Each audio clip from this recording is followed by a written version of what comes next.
Hi student. GIT का online class में आप लोग का स्वागत है।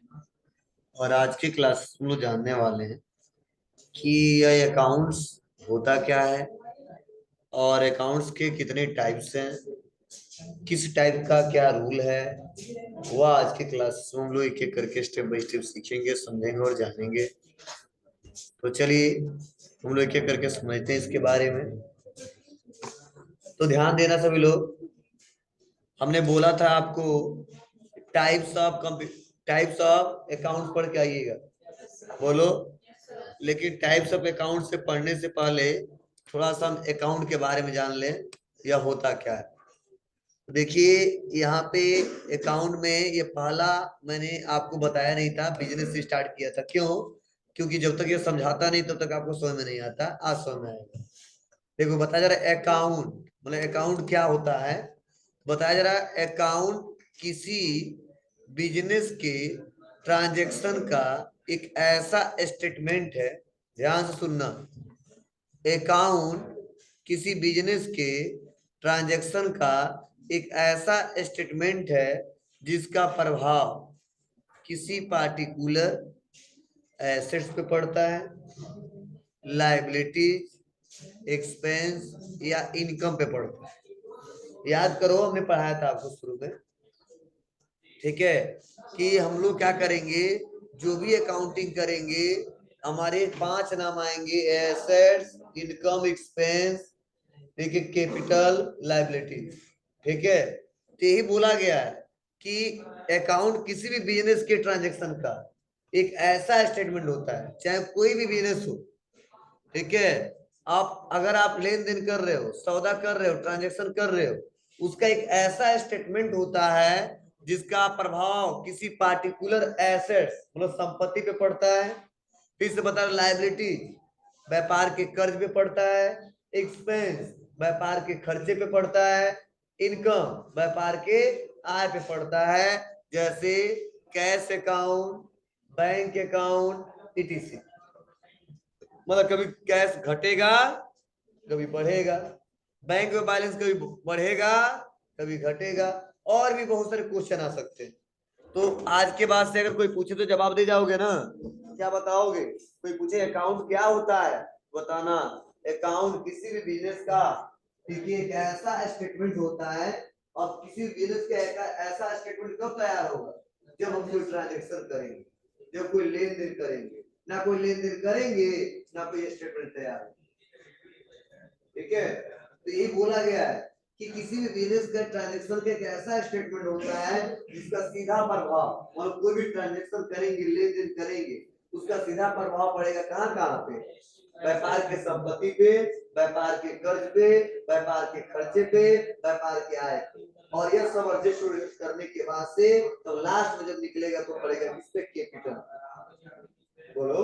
लगाया 2 लाख स्टार्ट किया तो सब खर्चा करने के बाद से, घटाना बढ़ाने के बाद से लास्ट में फाइनल स्टेटमेंट तैयार करेंगे, नहीं करेंगे? लास्ट में किसी कैपिटल पे पड़ेगा। तो इसी 5 के अलावा दूसरा कोई नाम नहीं आता है। हाँ, अब इस 5 को हम हजारों नाम से जानते हैं। छोटा छोटा छोटा छोटा कई सारे वर्ड आ सकते हैं। उसको एक एक करके स्टेप बाय स्टेप सीखने वाले, समझने वाले। तो इस अकाउंट्स को समझने के लिए, जानने के लिए, अच्छे से स्टेटमेंट तैयार करने के लिए हमको टाइप्स ऑफ अकाउंट्स के बारे में जानना होगा कि अकाउंट के कितने टाइप्स होते हैं। और उस अकाउंट को सही से मैनेज करने के लिए हमको गोल्डन रूल्स ऑफ अकाउंटेंसी को ध्यान रखना होगा।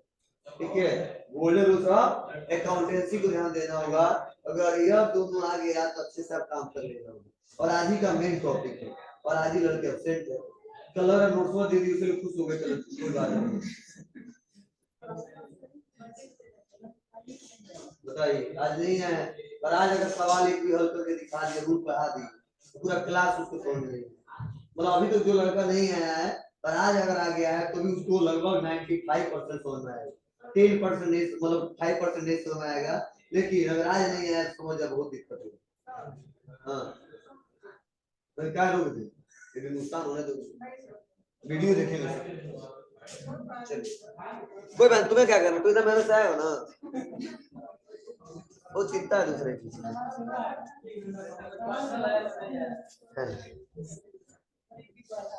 हाँ।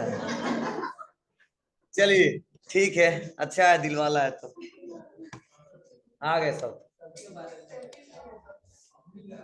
चलिए सुनिए समझिए, तो आते हैं।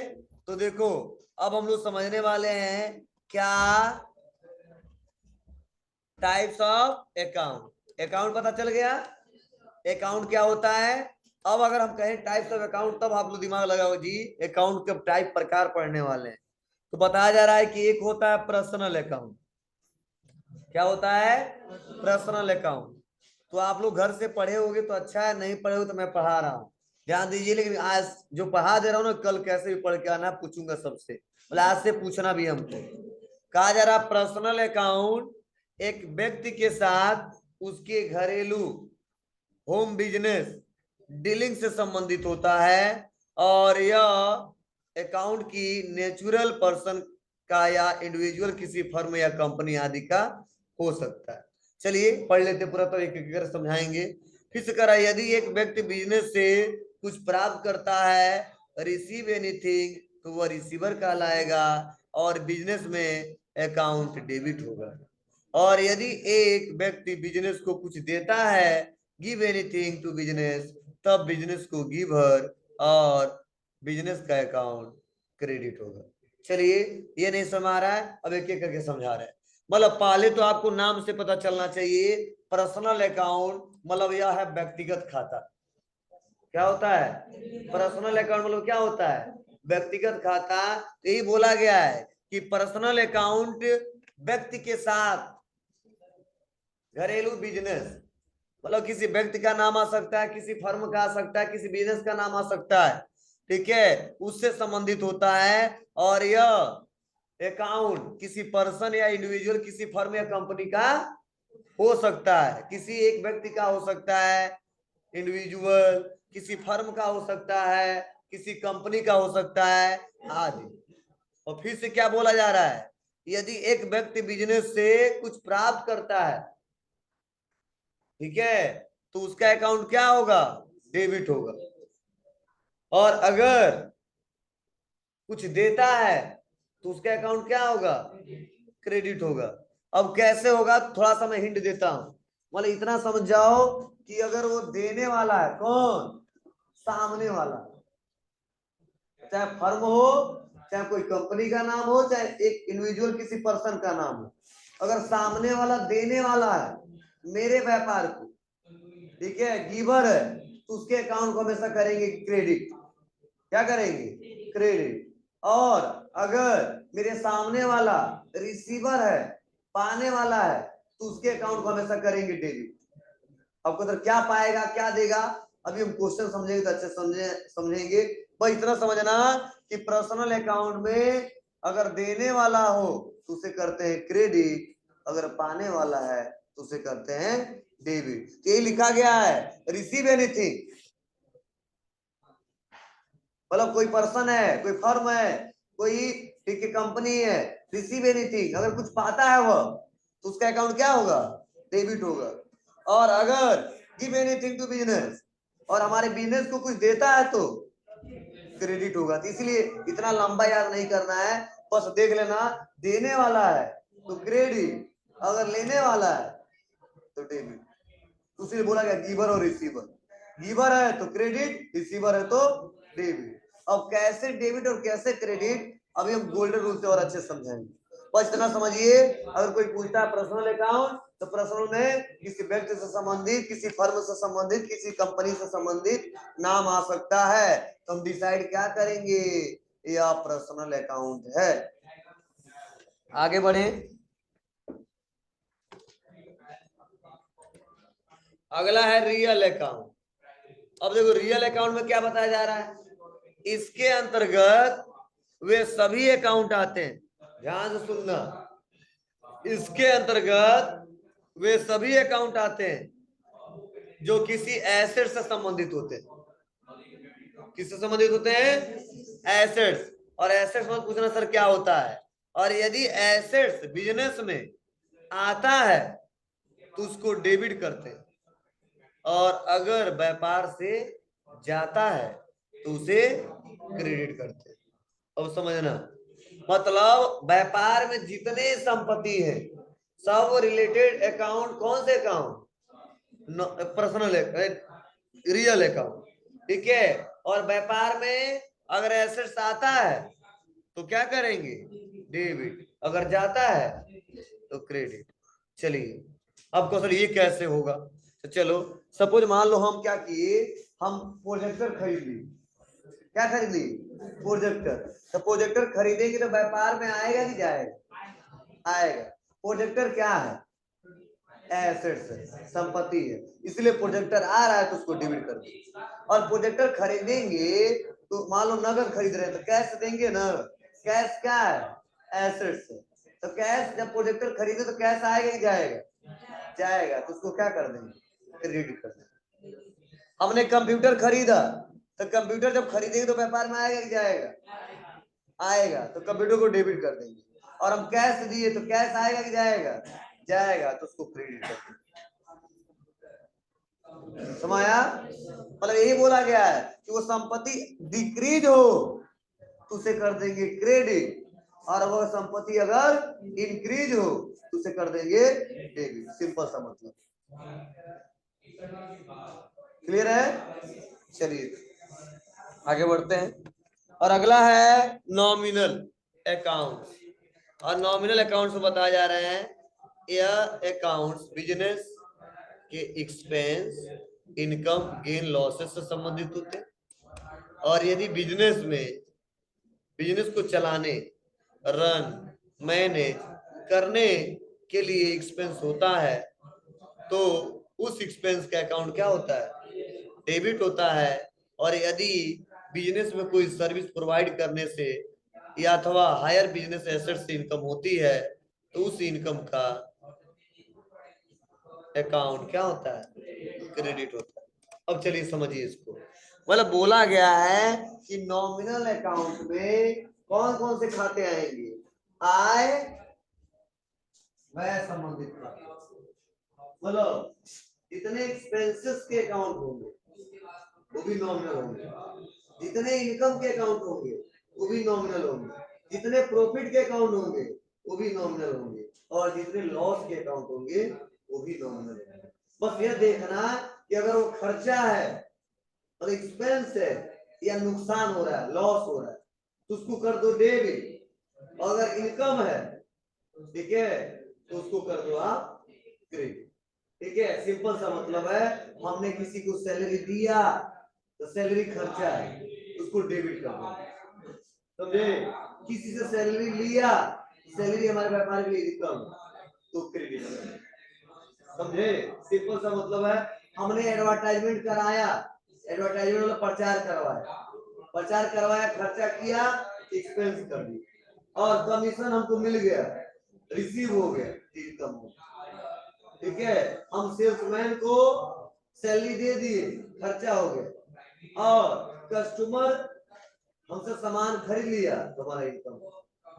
ठीक है, मतलब जितने एक्सपेंसेस होंगे उनको डेबिट कर देना है, और जितने आपके व्यापार में इनकम होंगे उनको क्रेडिट कर देना है। अब कैसे करना है, क्या प्रोसीजर है, चलिए एक चार्ट के माध्यम से वो समझते हैं। ठीक है, टेबल हमने बनाया है और उस टेबल को समझते हैं और अच्छे से डिटेल में समझते हैं।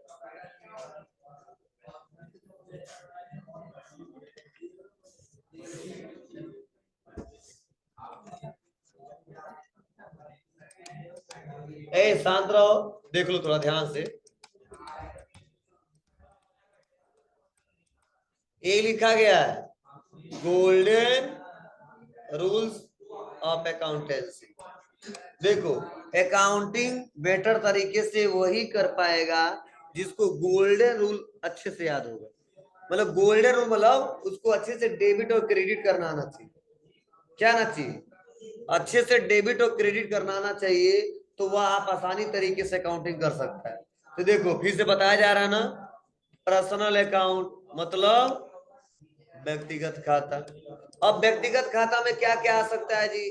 तो बोला गया पर्सन अकाउंट मतलब किसी व्यक्ति का नाम आ सकता है, जैसे राम अकाउंट, रहीम अकाउंट। क्लियर है? इंस्टीट्यूट का अकाउंट किसी संस्था का नाम आ सकता है, ठीक है, गवर्नमेंट पॉलिटेक्निक अकाउंट, और भी बहुत सारा आ सकते हैं।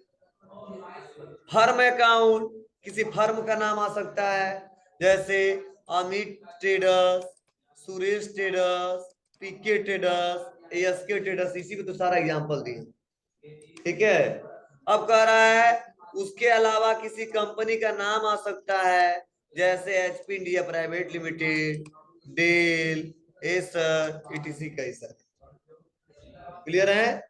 उसके बाद से कह रहा है किसी बैंक का नाम भी आ सकता है, पर्सनल में पीएनबी हो सकता है, एसबीआई हो सकता है, सीबीआई हो सकता है, एचडीएफसी हो सकता है, सेंट्रल हो सकता है, मतलब सीबीआई मतलब वही सेंट्रल बैंक ऑफ इंडिया, कई सारे बैंक आ सकते हैं, मतलब जितने बैंक है सब आ सकते हैं। उसके बाद से इनके अलावा दो और नाम याद कर लेना, क्या, कैपिटल अकाउंट और ड्राइंग अकाउंट, क्योंकि यह बिजनेस के मालिक से संबंधित होता है और बिजनेस का मालिक एक पर्सन है, और इसीलिए इसको भी क्या किया गया है, पर्सनल अकाउंट में ही रखा गया है। अब बोला गया है कि अगर पर्सनल अकाउंट इसमें से देख के पहचान लेते हो तो बस सिंपल सा रूल लगाना, क्या, अगर देने वाला है तो उसको कर देना क्रेडिट, अगर वो पाने वाला है तो उसको कर देना डेबिट। मतलब ये जो रहीम का अकाउंट बन रहा है, अगर हमारे व्यापार से कुछ पा रहे हैं तो उनको कर देंगे डेबिट, और हमारे व्यापार को कुछ दे रहे हैं तो उनको कर देंगे क्रेडिट। समझ रहा ना। हमारा जो बैंक अकाउंट है, बैंक से पैसा दिया जा रहा है तो क्रेडिट हो जाएगा, और बैंक में पैसा लिया जा रहा है तो क्या हो जाएगा, डेबिट हो जाएगा। यही कंसेप्ट आपको लेके चलना। अब देखो अगला है एसेट्स अकाउंट, मतलब रियल अकाउंट में जितने आते हैं क्या होते हैं, वह एसेट्स अकाउंट आते हैं। और ध्यान देना यहाँ पे बहुत सिंपल सा मतलब है पहचानना एसेट्स को। तो बोला गया है कि किसी भूमि का, लैंड का अकाउंट आ जाए, बिल्डिंग का अकाउंट आ जाए, ठीक है, फर्नीचर का अकाउंट आ जाए, कंप्यूटर का अकाउंट आ जाए, ठीक है, मशीनरी का अकाउंट आ जाए, कैश का अकाउंट आ जाए, इन्वेस्टमेंट का अकाउंट आ जाए, व्हीकल जितने गाड़ियां आपके व्यापार में है उनका अकाउंट आ जाए, या other assets having life more than 1 year, मतलब वो सभी हमारी संपत्ति जिनका लाइफ क्या है, 1 साल या 1 साल से ज्यादा है, तो सारे account related account real account. Clear है। अब देखो अगर यह पहचान लिए तो आपको एक रूल लगाना है, क्या, तो बोला गया है कि जो धन वस्तु व्यापार में आए उसको डेबिट करो, और जो धन वस्तु व्यापार से जाए उसको क्रेडिट करो। मतलब अगर वह संपत्ति व्यापार में आ रहा है तो उसको हम डेबिट कर देंगे, अगर वह संपत्ति व्यापार से जा रहा है तो उसको क्या कर देंगे, क्रेडिट कर देंगे। क्लियर है। चलिए अब आगे बढ़ते हैं। अगला है नॉमिनल अकाउंट, बोला गया है income, expense, profit and loss account. चलिए अब देखिए क्या कह रहा है, सैलरी का खाता आ जाए तो भी हमारा नॉमिनल है, एडवर्टाइजमेंट का अकाउंट आ जाए तो भी नॉमिनल है, रेंट का अकाउंट आ जाए नॉमिनल है, वेजेस का अकाउंट आ जाए नॉमिनल है, पोस्टेज के खर्च आ जाए नॉमिनल है, इंटरेस्ट का अकाउंट आ जाए ये भी नॉमिनल है, परचेज का आ जाए ये भी नॉमिनल है, सेल का नॉमिनल है, कमीशन नॉमिनल है। अब इसमें से आपको पहचानना है कि इनकम कौन सा है और खर्च कौन सा है। अगर यह पहचान लिए तो आप क्वेश्चन सॉल्व कर पाओगे, नहीं पहचानोगे तो नहीं सॉल्व कर पाओगे। चलो हम कुछ 2-4 वर्ड को हम पहचानवाते हैं। क्या, आप बताओ, सैलरी का खाता हमारे व्यापार में इनकम होगा कि एक्सपेंस होगा? हमारे व्यापार में सैलरी का अकाउंट इनकम होगा या एक्सपेंस होगा? एक्सपेंस होगा। अरे यार हमारा व्यापार है, हम सैलरी हम लेंगे कि दूसरे किसी को देंगे? हम जो इम्प्लॉय रखे उसको देंगे, ठीक है, काम करवाए हैं, बेनिफिट लिए हैं, खर्चा कर दिया है, तो सैलरी क्या है जी। अगर हम कहते नहीं हमारे व्यापार को सैलरी मिल रहा है, ठीक है, तो वहां पे हम कहेंगे कि इनकम हुआ है। तो जल्दी व्यापार में हम अपना व्यापार कर दूसरे जगह नौकरी करेंगे फिर से जाके, क्या मतलब। चलिए, एडवर्टाइजमेंट हमारे व्यापार में क्या होगा, प्रचार जो करवाएंगे अपने प्रोडक्ट को बेचने के लिए, अपने ब्रांड को बेचने के लिए, इसीलिए भी खर्चा होगा, इसे पहचानना होगा। रेंट क्या होगा, ये भी खर्चा होगा, किराया। रेंट मतलब क्या होता है, हाँ, वेजेज, मजदूरी दिया, ठीक है, पोस्टेज, डाक का खर्च हो गया, ठीक है, इंटरेस्ट, ब्याज का खाता, अगर हाँ इसमें दो हो सकता है, अगर आ गया इंटरेस्ट पे तो हम कहेंगे खर्चा किया, और आ गया इंटरेस्ट रिसीव तो कह दिया कमाया। कभी ब्याज देते भी और कभी ब्याज लेते भी, समझे। जब हम सप्लायर से माल खरीदे हैं और ड्यू डेट आने पे नहीं दिए ना, तो कई लोग क्या करते हैं उसका ब्याज भी जोड़ लेते हैं, और हम अपने कस्टमर को बेचे, वो नहीं दिए तो हम भी ब्याज जोड़ लेते हैं। तो कभी लेते भी हैं और कभी देते भी हैं। या कोई जरूरी की बकाया में आ जाएगा, लोन लिया हूं, उसका ब्याज हमको क्या करना था, पेड करना था, देना था। या किसी को लोन दिया हूं, उससे ब्याज लेना था, तो हो सकता है, मतलब इंटरेस्ट रिसीव भी आ सकता है और इंटरेस्ट पेड भी आ सकता है। अगर पेमेंट करने की बात करें समझ आना खर्चा है, और अगर रिसीव करने की बात करें तो समझ आना इनकम है, आय है। क्लियर है। उसके बाद से अगला है परचेज का अकाउंट। अब आप बताओ, परचेज का तो खर्चा ही खर्चा होगा, जब भी खरीदे खर्चा, इसमें सोचना नहीं है। सेल का, जब भी सेल करेंगे आय का स्रोत है, इसमें सोचना नहीं है। हाँ, कमीशन में फिर से सोचना है, क्योंकि कमीशन कई बार हम देते भी हैं और कमीशन लेते भी हैं, और इसीलिए कमीशन क्या है हमारे व्यापार के लिए। जब कमीशन रिसीव हो जाएगा तो इनकम हो जाएगा, और कमीशन पेड हो जाएगा तो वहां पे खर्चा हो जाएगा, ठीक है। क्लियर है। अब बोला गया है कि इसी कंडीशन के तौर पे कि अगर कोई व्यय और हानि हो तो उसको क्या कर देना, डेबिट कर देना, और आय और लाभ हो तो क्या कर देना, क्रेडिट। मतलब यहाँ पे व्यय और हानि का मतलब क्या है, मतलब व्यय मतलब क्या है, जो एक्सपेंस किया, और हानि मतलब क्या, जो लॉस हुआ, ठीक है। आय मतलब क्या, जो इनकम हुआ, और लाभ मतलब क्या, जो प्रॉफिट। क्लियर है। अगर इतना आप अगर अच्छे से समझ गए होगे तो आप आगे चल के क्वेश्चन बहुत ही अच्छे से कर ले जाओगे। अगर ये नहीं समझोगे तो आगे चल के क्वेश्चन नहीं कर पाओगे। अब देखिए, यहाँ तक किसी कोई डाउट, कोई क्वेश्चन तो पूछ सकते हो, मतलब यहाँ तक किसी को भी कोई कंफ्यूजन है तो हमसे पूछे, 100% जवाब दूंगा।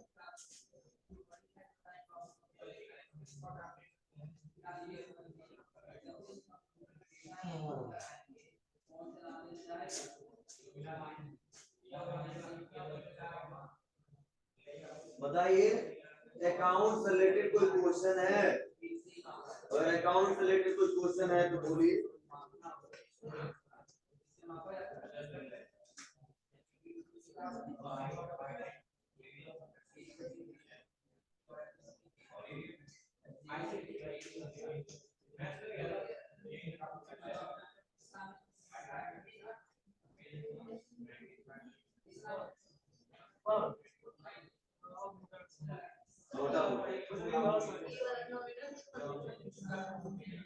मतलब नॉमिनल का सीधा सा फंडा है, इसे बोलते हैं नाम आता है खाता, ठीक है। क्या बोलते हैं जी, इतना सोचना, व्यापार में जितने खर्चे होंगे, जितनी कमाई होंगे, अगर उससे रिलेटेड कोई नाम आ गया तो नॉमिनल अकाउंट, सिंपल। मतलब अकाउंटिंग कर रहे हैं, किसी खर्चे की बात कर रहे हैं और किसी कमाई की बात करें तो समझ जाओ जितने अकाउंट बनेंगे वो नॉमिनल के अंदर बनेंगे। क्लियर है। रियल मतलब किसी संपत्ति की बात की जाए, संपत्ति किसी का समझाए थे जो व्यापार को अस्थायी या अस्थायी रूप से चलाने में सहयोग है, या जिसका बेनिफिट फ्यूचर में को लेना है, उसी संपत्ति का है, किसी को संपत्ति मत मानो। जितने आपके व्यापार में संपत्ति होगी, ठीक है, वो सब हमारे रियल अकाउंट है। अब चाहे हमारा फर्नीचर हो गया, चेयर हो गया, कंप्यूटर हो गया, ठीक है, या हमारा व्हाइट बोर्ड हो गया, फैन हो गया, प्रोजेक्टर हो गया, एसी हो गया, जहाँ फैन हो गया, बहुत सारे, ठीक है। बस इतना समझिएगा, अगर वो हमारा एसेट संपत्ति हमारे व्यापार में आ रहा है उसको डेबिट कर देते हैं, और वो हमारे व्यापार से जा रहा है तो क्रेडिट कर देते हैं। मतलब बढ़ेगा तो डेबिट, घटेगा तो सिंपल सा मतलब। और पर्सनल का मतलब व्यक्तिगत का था, मतलब किसी पर्सन से रिलेटेड नाम आ गया, किसी फर्म से रिलेटेड नाम आ गया, किसी कंपनी से रिलेटेड आ गया, किसी संस्था ऑर्गेनाइजेशन से रिलेटेड आ गया, तो समझ वो सारे अकाउंट रिलेटेड पर्सनल है। ठीक है, और कई सारे नाम आएंगे। पर्सन में क्या आ सकता है, मोहन, सोहन, रवि, रमेश, जितने लोग खरीदोगे, तुम्हारा फर्म है क्या, कुछ किसी को जाओगे तो आपका अकाउंट बनाता है, ठीक है, शंभू कुशवाहा बना दे, ये नहीं कहेगा वो फर्म वाले, समझे ना। लेकिन कोई दुकानदार फर्म वाला है तो लिखा रहेगा, ठीक है, सोहन इलेक्ट्रॉनिक, अमीर traders, Suresh traders, Mohan traders, ठीक है। या कोई कंपनी वाला रहेगा तो किसी भी कंपनी का नाम आ सकता है, ठीक है, सर्कस्टल आ सकता है, एरियल आ सकता है, टाटा आ सकता है, रिलायंस आ सकता है, किसी, ठीक है, बहुत सारे हजारों कंपनियां हैं, किसी का भी नाम आ सकता है, ठीक है। बस इतना समझिएगा कि आपको करना क्या है, कि अगर पर्सनल अकाउंट है तो दो ही बात याद करना है आपको, कि अगर वह सामने वाला पाने वाला है, मतलब रिसीवर है, उसको डेबिट कर देंगे, सामने वाला गिवर है उसको क्रेडिट कर देंगे, बस। अगर रियल है तो देखेंगे जो सामान आ रहा है तो डेबिट कर देंगे, वो सामान जा रहा है तो उसको क्रेडिट कर देंगे, और जितना खर्चा होगा सबको डेबिट करते हैं, और जितना इनकम कमाई होता है सबको क्रेडिट कर देते हैं, रूल बस याद रखना है। इसके अलावा कुछ नहीं याद करना है, बस कंसेप्ट क्लियर होना चाहिए, जो मैंने थ्योरी पढ़ाया है वह क्लियर होना चाहिए। अगर वह दोनों क्लियर है, मतलब आज का रूल रट्टा याद हो जाए, और जो मैं पिछले क्लास में 3-4 दिन जो कंसेप्ट हमने समझाया है आपको, थ्योरी वैसे लेक्चर देकर समझाया है, अगर वो दोनों अगर आपका क्लियर है तो एक ही क्वेश्चन कर ले जाओगे, कोई दिक्कत नहीं होगी। लेकिन हाँ, शुरू में ऐसा नहीं है, शुरू में हमारे हर एक पॉइंट समझ आया होगा, अलग बात है, लेकिन शुरुआत में 2-4 क्वेश्चन कराएंगे तो आपको समझ नहीं आएगा। 2-3 दिन में, 4 दिन में, 5 दिन में धीरे लगेगा और हमको क्वेश्चन आ रहा है, मतलब ये नहीं पहले दिन तुरंत आ जाएगा, नहीं। तो जितना थ्योरी पढ़ाया हूँ समझ में आया आप लोगों को, ठीक है, कि फिर भी पहला क्वेश्चन कर दो, ठीक है, लोग करके दिखा दो, नहीं कर पाओगे, दूसरा भी थोड़ा सा दिक्कत होगा, तीसरा भी थोड़ा दिक्कत होगा, मतलब 2-3 दिन आपको दिक्कत होगा।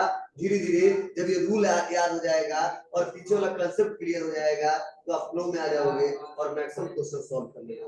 हाँ, मतलब 1 हफ्ता लग जाता है लोगों को सीखने में, मतलब धीरे धीरे सिखाते ही नहीं कि 2 दिन में कहीं नहीं आया, देखिए इसमें हम टाइम देते हैं तो 15 दिन, ठीक है, तो लगभग 2-4-5-6-7 दिन लग जाता है सबको धीरे धीरे धीरे समझ में आने।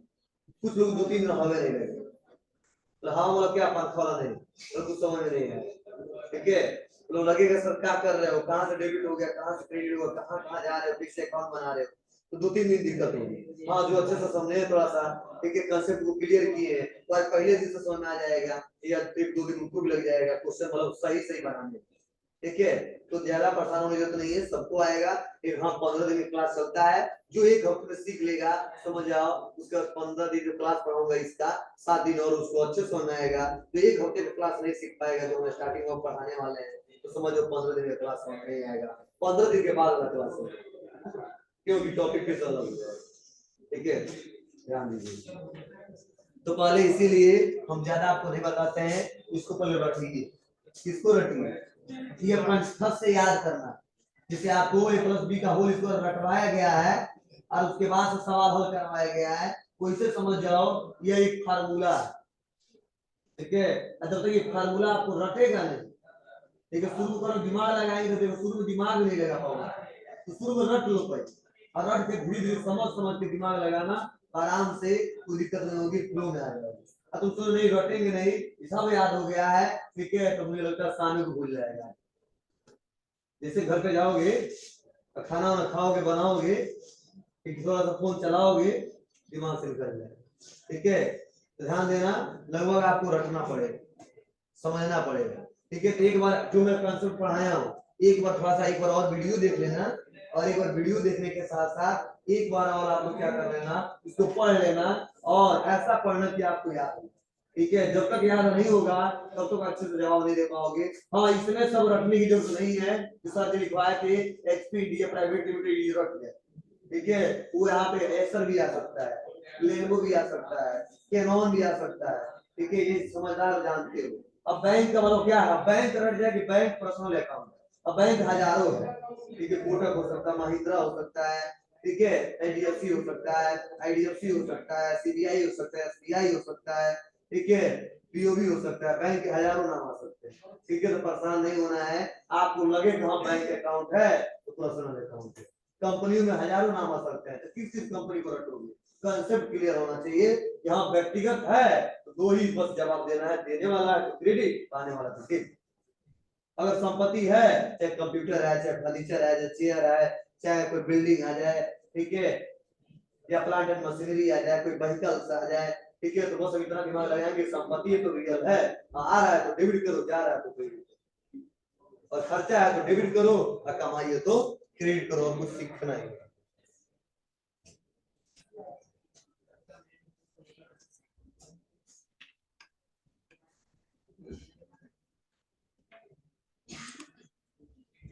तो बताया जा रहा है कि इस क्वेश्चन मतलब इस रूल के हिसाब से क्या करोगे, तो याद करो थ्योरी पढ़ाए थे ना, किसी भी ट्रांजैक्शन को रिकॉर्ड करने के लिए किसका इस्तेमाल करते हैं, जर्नल बुक का, उसे डे बुक की तरह इस्तेमाल करते हैं, उसे ओरिजिनल बुक भी कहते हैं, और डेटवाइज ट्रांजैक्शन को रिकॉर्ड किया जाता है, याद है ना आपको।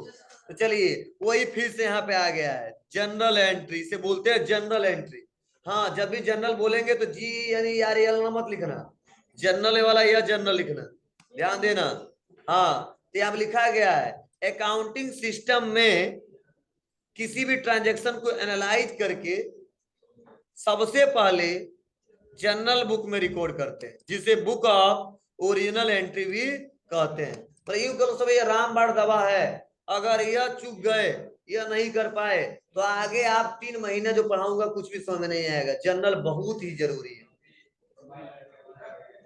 ठीक है, मतलब पूरा लगभग जोड़ लेना, जिस डेट से स्टार्ट किए थे लगभग 2.5 महीने तो चलेंगे ही चलेंगे, ठीक है। टैली तो समझो आज से जितना दिन पढ़ाऊंगा आपको कुछ नहीं समझ आएगा, और अच्छे से जनरल एंट्री नहीं सीखोगे तो मतलब हमेशा रहेगा कुछ ना कुछ दिमाग में चल रहेगा, कैसे समझे कैसे क्या करें।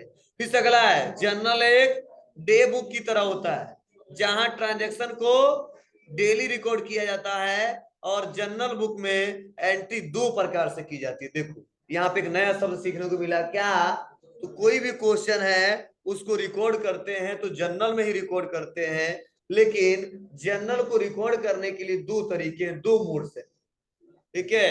तो कौन कौन से मोड्स हैं, तो बताया जा रहा है एक सिंपल जनरल एंट्री, और दूसरा बताया जा रहा है कंपाउंड जनरल एंट्री, ठीक है। तो कंपाउंड के नाम से आप लोग होशियार हो गए होंगे, कंपाउंड कब नाम आता है, पढ़े होगे थोड़ा बहुत, इंटरेस्ट, कंपाउंड इंटरेस्ट नहीं सुने हो ना, चलो कोई बात नहीं, सुनना बाद में।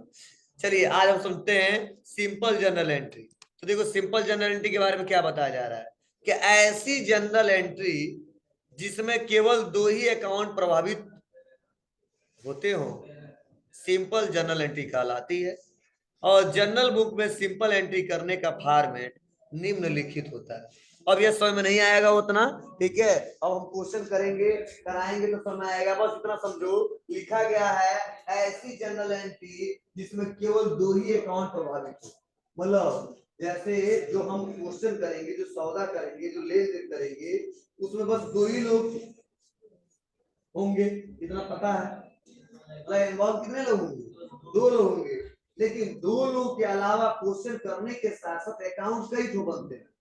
हम क्वेश्चन 2 ही लोग के बीच करते हैं, हमारा व्यापार है उनका व्यापार, ये एक हम व्यापारी है एक बिना व्यापारी है, तो 2 ही लोगों के बीच ट्रांजेक्शन होता है, लेकिन ट्रांजेक्शन 2 लोगों के बीच होता है, उसमें अकाउंट कई सारे क्रिएट हो सकते हैं, तो खाता क्या हो सकते हैं, कई सारे खोल सकते हैं, ठीक है।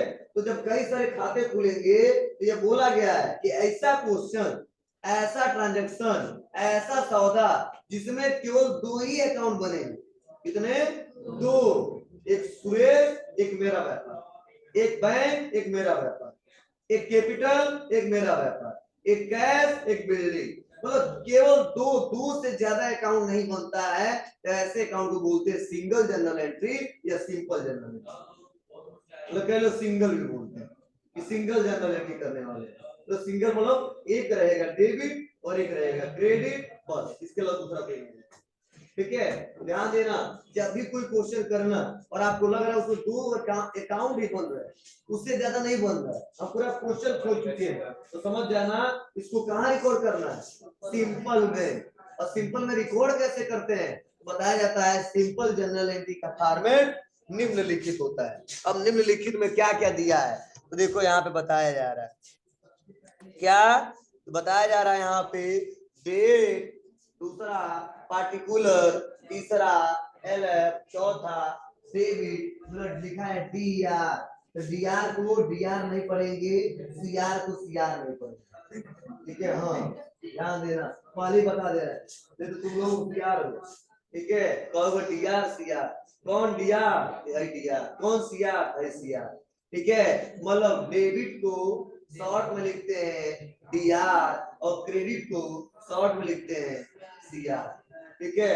अब डेबिट में आर भी नहीं कर रहा है, नहीं तो यह लॉजिक मत लगाना, क्रेडिट में आर आ रहा है तो क्रेडिट में आर आ रहा है इसलिए सीआर हो गया है, और डेबिट में नहीं आ रहा तो ये क्या हो गया है। ध्यान देना, यह कंसेप्ट नहीं लेके चलना है, डेबिट को शॉर्ट में लिखा जाता है, यह रूल है, हमने ही पढ़ा है, ठीक है, हमको जो पढ़ाया है उसने भी पढ़ा है, ठीक है, वो भी पढ़ा है, जो बना के चला गया चला गया, ठीक है, कंसेप्ट दिया गया है।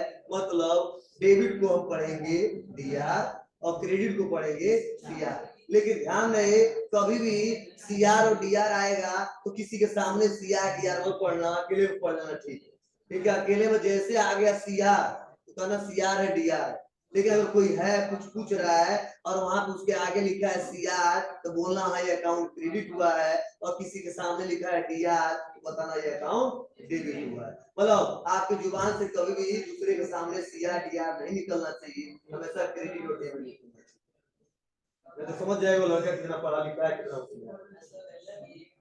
हाँ, एलएफ का मतलब होता है लेजर फोलियो, और लेजर फोलियो को देते हैं, ठीक है। मतलब यह अकाउंटिंग सेक्टर में जो है जो एग्जाम देने जाते हैं तो पूछा जाता है यह क्वेश्चन किस पेज से लिया गया है, उसका नंबरिंग लोग देते हैं, ठीक है, तो हम लोग का वो नंबरिंग देना नहीं है, इसीलिए एलएफ वाला छोटा सा कॉलम बना के छोड़ देंगे, मतलब बड़ा बनेगा लेकिन इसमें कुछ मेंशन नहीं होगा। हाँ, यहाँ पे दिया पार्टिकुलर, पार्टिकुलर में ही लिखेंगे कौन डेबिट हुआ है और कौन क्रेडिट हुआ है। अब जैसे और डेट में लिखेंगे डेट, मतलब डेट का मतलब क्या है, देखो ये क्वेश्चन दिया ना 1 अप्रैल, तो किस किस डेट का क्वेश्चन है उसका डेट में डेट लिखेंगे, उसके बाद से पार्टिकुलर, तो पार्टिकुलर में डेबिट वाला लिखेंगे और क्रेडिट वाला लिखेंगे, एलएफ में कुछ नहीं लिखेंगे, डेबिट वाले में डेबिट अमाउंट लिख देंगे और क्रेडिट वाले में क्रेडिट अमाउंट लिखेंगे, मतलब यहाँ पे पैसा लिखेंगे और यहाँ पे बताएंगे कौन डेबिट है और कौन क्रेडिट है, तो डेबिट वाला हमेशा ऊपर लिखते हैं और क्रेडिट वाला हमेशा नीचे लिखते हैं। अब कैसे ऊपर नीचे लिखते हो आगे की बात है, फिर से समझो, अगर मान लो ये क्वेश्चन हम पढ़ रहे हैं तो किस डेट का है तो तुरंत परेशान होने की जरूरत नहीं है, इसमें दिमाग लगाने की जरूरत नहीं है, किस डेट का सामने लिख रहा है, किस डेट का है, 1 अप्रैल का है, 2016 का है, बस लिख देंगे 1 अप्रैल 2016 बस, ठीक है। उसके बाद से डेबिट क्रेडिट, हाँ इसमें दिमाग लगाना पड़ेगा कि किसको डेबिट करें और किसको क्रेडिट, मान लो कोई डेबिट है तो ऊपर लिख देंगे, कोई क्रेडिट है उसको नीचे लिख देंगे, डेबिट वाले के सामने डेबिट वाला पैसा, क्रेडिट वाले के सामने क्रेडिट वाला पैसा। हाँ, कॉलम इसलिए अलग अलग बनाया गया है कि डेबिट वाला पैसा डेबिट वाले कॉलम में जाएगा और क्रेडिट वाला पैसा क्रेडिट वाले कॉलम में जाएगा, ये नहीं कि डेबिट यहाँ से भी शेयर कर दिया फिर से क्रेडिट इसी के सामने भी शेयर कर दिया, नहीं, एक यहाँ पे अमाउंट रहेगा तो एक यहाँ पर रहेगा, एक यहाँ पर रहेगा तो एक यहाँ पर रहेगा, एक यहाँ पर रहेगा तो एक यहाँ पर रहेगा। अच्छा, पूरा जोड़ेंगे इधर का भी बैलेंस बराबर आ जाएगा और इधर के बैलेंस बराबर आ जाएगा, और डुअल एस्पेक्ट कांसेप्ट कहता है कि दायां पक्ष और बायां पक्ष का बैलेंस क्या होना चाहिए, बराबर होना चाहिए, तभी मानेंगे अकाउंटिंग सही है, नहीं तो कहीं ना कहीं गलत। ठीक है, चलिए आज के लिए बस इतना। हाँ हाँ, आंसर का गलती करबे नहीं करोगे, जितना लोग उतना ही तो दोगे, पैसा गलती होकबे नहीं करे, हाँ जीरो बढ़ा दो तो अलग बात है, 5 का 5 एयर कर दी, क्वेश्चन नहीं मैच करेगा, ये हो सकता है।